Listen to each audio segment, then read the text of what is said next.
Hello বন্ধুরা, সবাই কেমন আছে? আশা করি সবাই ভালো আছে। তো আজকে আমাদের পুরো বাড়িটা দেখাবো তোমাদেরকে, সবজি বাড়িটা।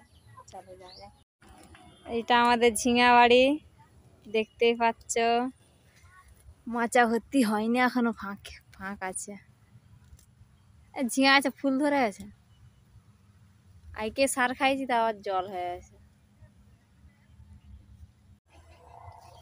লাউ খাড়াগুলো মাচায় উঠে যাবে। পাতার সাইজটা কেন এত বড়? বেশি ভিটামিন বলে গোবর সার দিয়ে আছে বলে এরকম পাতাগুলো হয়েছে। ডাঁটাগুলো তো মোটা মোটা হয়েছে।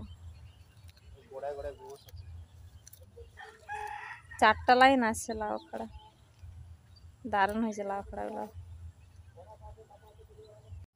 তো ভিডিওটা যদি ভালো লেগে থাকে অবশ্যই লাইক, কমেন্ট, শেয়ার, সাবস্ক্রাইব করে দেবেন। আর আমার পাশে সবাই থাকবেন, পাশে না থাকলে আমি এগোতে পারবো না।